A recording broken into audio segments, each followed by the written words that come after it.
Nous sommes de retour pour vous jouer un mauvais tour, afin de préserver YouTube de la dévastation, afin de rallier tous les likes à notre opinion, afin d'écraser les personnages stéréotypés, afin d'étendre notre pouvoir jusqu'à plein d'abonnés.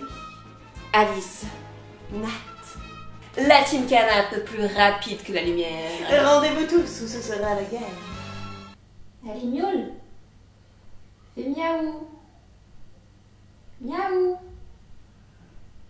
Miaou, oui, la guerre.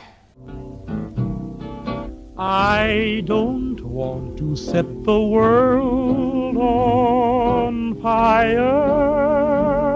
Bonjour à tous et comme promis, voici aujourd'hui le top 10 de nos personnages masculins préférés, que ce soit des films, dans des BD, dans des séries ou dans des jeux vidéo.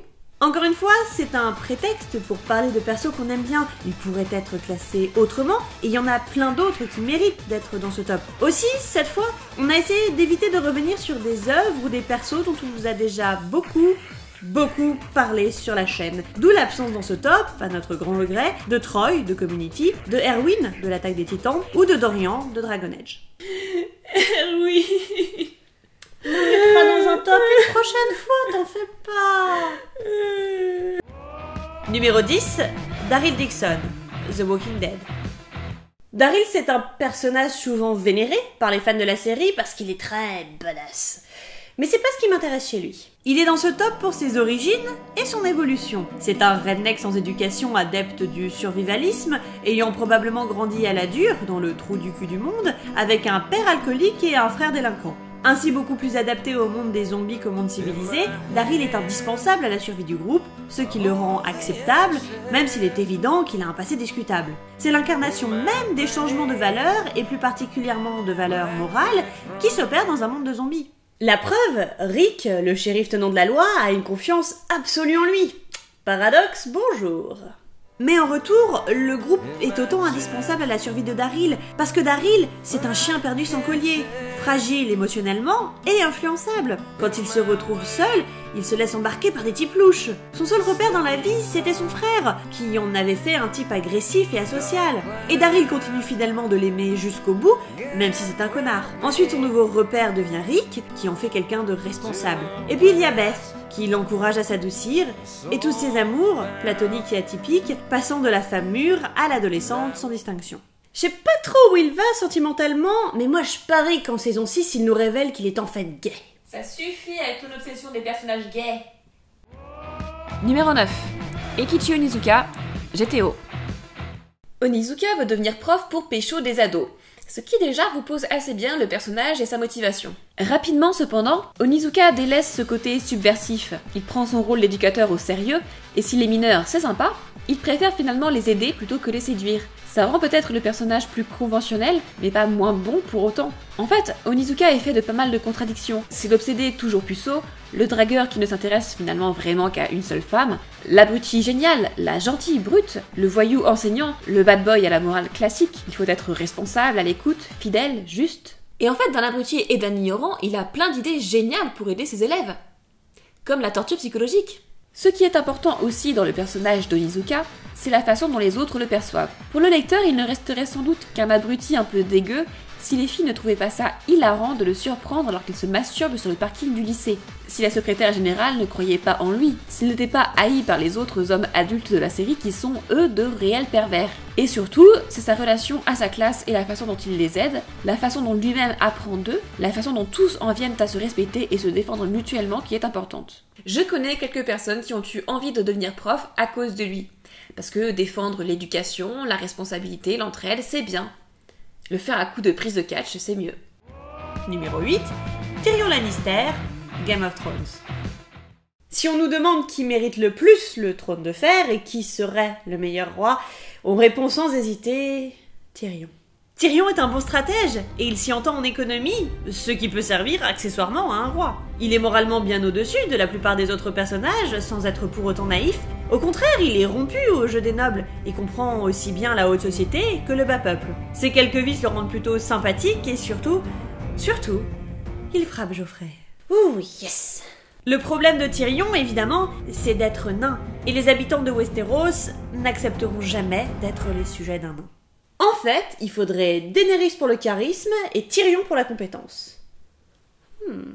Donc, malgré toutes ces qualités, Tyrion s'en prend injustement plein la gueule. Et nous, on aime les vilains petits canards. Le pire, c'est qu'il aura essayé super dur et jusqu'au bout d'être accepté et reconnu comme un Lannister à part entière, en dépit des tares évidentes de sa famille. Il est dévoué, fier de son appartenance au clan, sincèrement ému par la détresse de sa sœur, touché quand Jaime offre de l'aider, et il ne veut rien de plus qu'un papa qui l'aime et le respecte. C'est cette petite pointe de naïveté et d'amour qui nous touche et le rend encore plus attachant.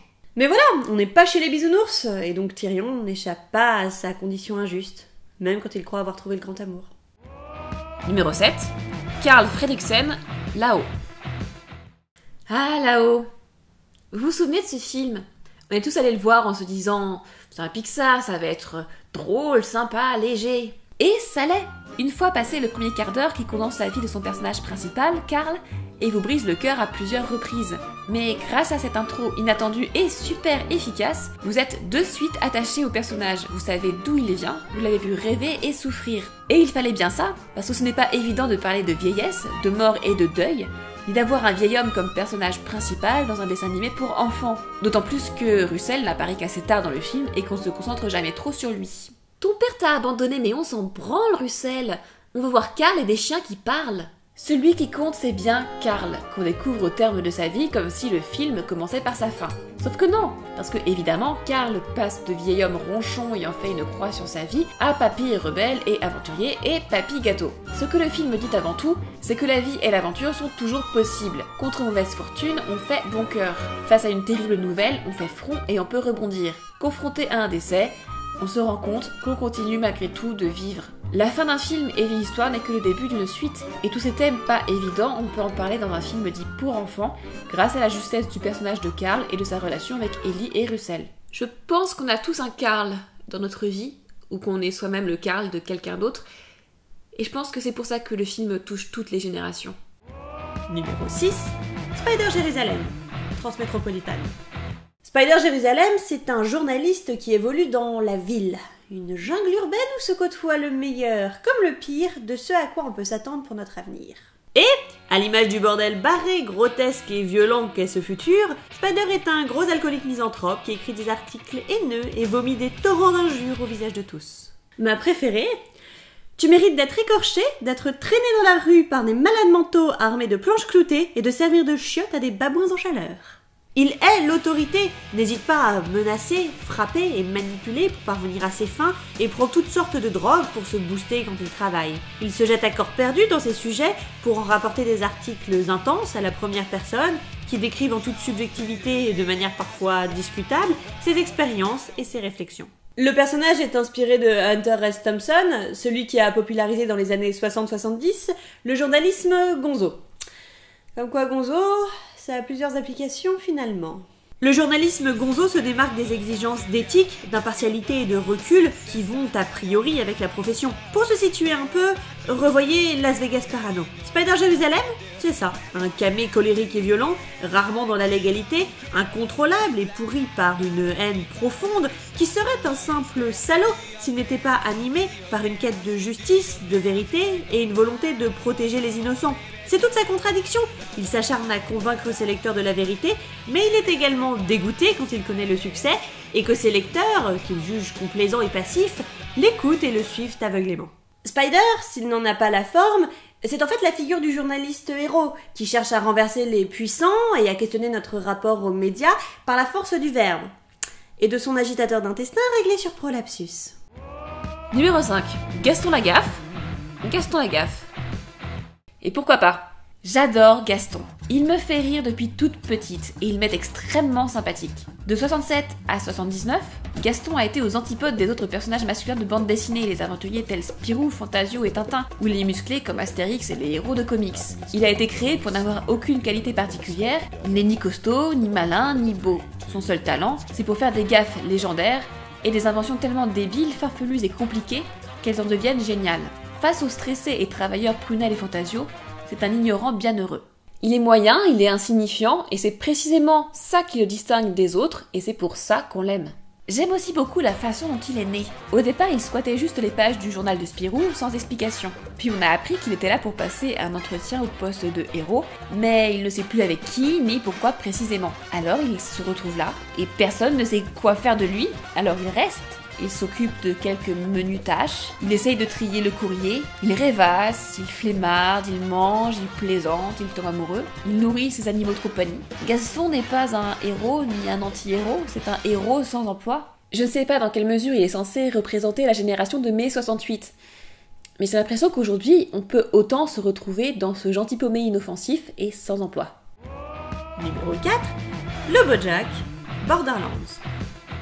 Le Bojack, Handsome Jack en version originale, est un psychopathe meurtrier qui veut soumettre toute une planète à son ego totalitaire. Classique pour un méchant de jeu vidéo, quoi. Alors, pourquoi est-ce qu'on l'aime? Ben d'abord, il est drôle. Étalon du cul! Étalon du cul! Viens dire bonjour! Étalon du cul te dit bonjour. Ses dialogues sont excellents, et il vaut mieux. Comme une GLaDOS de Portal ou un certain méchant de BioShock, sa voix accompagne le joueur tout du long. Impossible de s'en débarrasser, Jack est toujours là, dans votre oreille à bavarder. Il y a même un moment où le personnage que vous incarnez est obligé de parler avec sa voix. Après tout ça, le moment où Jack se montre enfin en personne n'en est que plus fort. Jack, c'est bien plus qu'un design sympa et un débit de bons mots. C'est quasiment le personnage principal de Borderlands 2. Toute l'histoire, aussi schématique soit-elle, tourne autour de lui et de sa relation avec vous. Il est en fait persuadé d'être le héros et vous le bandit. Au départ, il s'amuse de vous et il évolue au fil du jeu jusqu'à vous prendre au sérieux, comme la menace que vous êtes. Et en fait, c'est pareil pour vous, en tant que joueur. Au début, Jack vous fait marrer, parce qu'on est dans Borderlands, un jeu fun et jouissif par bien des aspects, mais quand vous entendez les enregistrements des tortures dont il est responsable, quand il tue des personnages que vous aimez bien, vous avez juste envie de le choper pour lui faire la peau. Le Bojack est un personnage à l'équilibre délicat, qui est devenu culte depuis Borderlands 2, et je ne m'étendrai pas davantage sur le sujet parce que... on va finir par la sortir, cette vidéo sur Borderlands. Numéro 3, Hannibal Lecter dans plein de trucs. Faut-il présenter Hannibal, le psychopathe de fiction le plus célèbre du monde? Hannibal est avant tout un type heureux et épanoui. Jusqu'à ce qu'il soit emprisonné, il n'a aucun problème particulier dans la vie qu'il voit comme une opportunité inouïe d'expérimenter des choses intéressantes. Brillant et cultivé, il a une vie sociale riche et un métier qui le passionne, en plus d'être bon dessinateur et chef de talent. C'est un esthète érudit qui aime l'art, mais il voit aussi du beau là où d'autres ne voient que l'horreur. Perfection et monstruosité sont les deux facettes d'Hannibal. On a l'impression que c'est par conviction intellectuelle qu'il mange les gens. Contrairement aux autres tueurs psychopathes qu'il croise, contrairement même au personnage de Will Graham, il est toujours en pleine possession de ses moyens. Eux sont instables, frénétiques, maladifs, et lui ne semble jamais fou. Du coup, il a une dimension héroïque. On a envie qu'il gagne face aux incultes, face aux minables, face aux mal élevés. On a envie qu'il s'échappe. Le paradoxe d'Hannibal, c'est que le monstre en lui nous fascine, là où en fait ce qui lui reste d'humanité nous fait finalement le plus peur. Le plus horrible chez Hannibal, c'est qu'il est quand même capable d'aimer normalement. En bon scientifique, il n'est jamais aussi attentif que lorsqu'il tombe sur un esprit presque aussi aiguisé que le sien. Il a un réel désir d'amitié et d'amour, un besoin de rencontrer son égal, et c'est ça qui nous met le plus mal à l'aise. Un psychopathe froid et détaché, c'est presque plus facile à regarder et à comprendre qu'un cannibale qui a des émotions comme nous, et avec lequel soudain on cherche à nous mettre en empathie. Numéro 2, Gaius Baltar, Battlestar Galactica. Battlestar. Les derniers survivants de l'humanité errent après que les robots Cylon ont atomisé leur colonie. Et à qui doit-on cette situation? À cette sale petite enflure de Gaius Baltar. Et juste parce qu'il a fait une grosse boulette. Il voulait séduire une femme et pour l'impressionner, il lui a confié des informations top secrètes, sauf que cette femme se trouve être un Cylon. Ça nous arrive à tous, hein. On chauffe quelqu'un dans un bar, en fait c'est un robot. Scientifique génial, Gaius a mis sa renommée et son succès au service de la plus grande cause qui soit, lui-même. Il veut vivre à n'importe quel prix et dans les meilleures conditions. Alors que c'est un traître, il parvient à se faire sauver, protéger, chouchouter et louer par ce qu'il reste de l'humanité. Néanmoins, sa conscience le travaille tout au long de la série. Alors un coup, il a de l'humanité, un coup, il a des Cylons. Un coup, c'est un collabo, un coup, c'est un guide spirituel et une lueur d'espoir, de résistance et même d'entente entre les peuples. On ne sait jamais à quel point Gaius est sincère et il est capable du meilleur comme du pire. Ce qui est certain en revanche, c'est qu'il roule pour lui et que c'est un pauvre type. Hannibal et le Bojack aussi sont de mauvaises personnes, mais ils ont une aura, une dimension héroïque et fascinante qui vous font parfois prendre parti pour eux. Alors que Gaius, non, c'est juste un lâche égoïste qui a fait plein d'erreurs et de mauvais choix qu'il aurait pu éviter. En plus, il n'assume pas du tout ses actes. On a de la sympathie pour lui que parce qu'il est constamment tiraillé entre son appartenance à la race humaine et son attirance pour la race Cylon. Ça lui donne un point de vue unique sur le conflit qui les oppose, mais ça l'isole aussi terriblement et ça le rend pitoyable. Dans la réalité, on supporterait pas ce genre de type, mais dans la fiction, ça donne un personnage formidable, inédit et complexe, l'un des plus intéressants de la série. Numéro 1, Pierre-Louis, Nathan Dallis in the Morning. Bah ouais, c'est ce qui se passe quand on tue trop souvent. Ça coûte de sympathie, grimpe en flèche. Numéro 1, Sherlock Holmes dans encore plus plein de trucs. Voici un autre personnage surhumain et misanthrope que vous connaissez tous. Sherlock est un brillant intellectuel, un redoutable bagarreur et un excellent joueur de violon. Largement au-dessus de la masse, il ne déteste rien de plus que les absurdes conventions sociales que veulent lui imposer les ignorants et les idiots. Il n'hésite pas à mentir ou à manipuler les innocents pour parvenir à ses fins. C'est un excentrique qui prend de la cocaïne pour multiplier ses facultés. Il ne recherche pas la justice ou la gloire, mais l'excitation et le challenge. Son comportement l'isole. Volontiers misanthrope et misogyne, il ne tolère que la présence de quelques élus. On n'a pas mis Sherlock dans ce top seulement parce que c'est le plus grand détective de tous les temps et un personnage fascinant, ça vous le savez. On l'a mis pour ce qu'il représente dans l'histoire de la culture populaire. Bien avant les fans de Harry Potter, bien avant les fans de Star Trek, il y avait les fans de Sherlock. Et encore un peu avant, il y avait les fans de Jane Austen, mais c'était davantage lié à la romancière qu'à un personnage. C'est autre chose. Sherlock Holmes, au temps de sa publication, c'était déjà un événement. Les gens attendaient les parutions dans le journal. Ils s'habillaient en Sherlock, ils écrivaient à Sherlock. Ils se sont mis à faire ce qu'on appellerait maintenant des fanfictions. Les 2 premiers fan clubs sont créés en 1934 et existent toujours aujourd'hui. Doyle s'est vite retrouvé dépassé par les choses. Il en avait tellement marre qu'il essayait de rendre son personnage aussi peu sympathique que possible, ce qui précisément a contribué à le rendre encore plus fascinant. Doyle trouvait Sherlock trop commercial et pas digne d'un grand auteur. En bref, il le trouvait trop populaire. Il voulait se consacrer à des romans historiques qu'on a tous oubliés aujourd'hui, mais que lui trouvait plus nobles. Il a donc mis un terme aux aventures de Sherlock en le tuant à la fin d'un de ses romans. Et là, il s'est fait pourrir par ses fans. Et par sa mère. Les gens le supplient, l'insultent, le menacent, portent des brassards noirs en signe de deuil, jusqu'à ce qu'il cède. Ce sont les fans qui ont ressuscité Sherlock. Ça et un gros chèque. Au bout de 8 ans de silence, Doyle finit par reprendre les aventures du personnage. 8 ans d'attente. Finalement, peut-être qu'on peut attendre 3 ans entre chaque saison de la série de la BBC. Sherlock Holmes a défini de nouvelles pratiques de consommation de la fiction. Sans lui, on n'aurait peut-être pas eu toute cette culture populaire qu'on a maintenant, vous n'auriez peut-être pas rejoint un fandom ou shippé votre couple gay préféré, et on ne ferait peut-être pas cette vidéo aujourd'hui. Un autre, certes, aurait pu prendre sa place, mais Sherlock sert encore aujourd'hui de référence et de modèle à un nombre incroyable d'autres personnages, et on n'a pas fini d'adapter encore et encore ses aventures à toutes les sauces. Vous saviez qu'il existait une version légume de Sherlock Holmes ?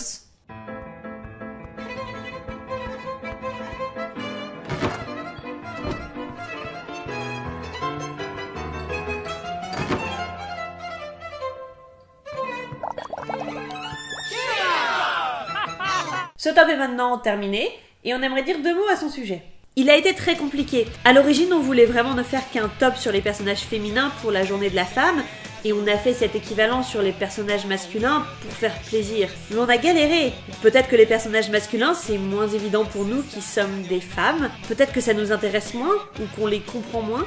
Notre top précédent s'avait avant tout à parler de rôles peu souvent attribués aux femmes, ou mal attribués et victimes d'une mauvaise réputation. Là, on n'avait aucun propos particulier à défendre sur les persos masculins, comme si de toute manière ils pouvaient déjà prétendre à tous les rôles, toutes les représentations, tous les traitements, comme s'ils étaient finalement des personnages génériques qui ne sont masculins que par défaut parce que c'est plus courant, banal ou évident, dans une industrie encore largement dominée par les hommes.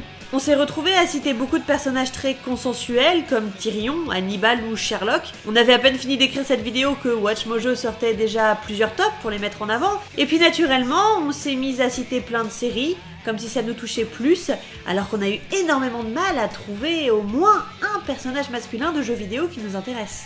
Est-ce qu'on est passé à côté de quelque chose ? Est-ce que tout ça, finalement, c'était juste un reflet de nos propres préjugés ou de nos méconnaissances ? Tout ça, c'est des questions qui sont posées pendant qu'on faisait la vidéo. et c'était limite plus intéressant que de faire une simple liste de personnages, donc on serait assez intéressé en fait pour en discuter avec d'autres points de vue. Et par ailleurs, on aimerait en profiter pour souhaiter la bienvenue aux nouveaux abonnés qui sont arrivés ces derniers jours, principalement grâce à la vidéo de Ginger Force. Merci à elle et surtout, merci à vous. C'est plaisant, c'est excitant, c'est un petit peu flippant aussi, mais on espère que ça vous plaît et que ça continuera de vous plaire. À la prochaine!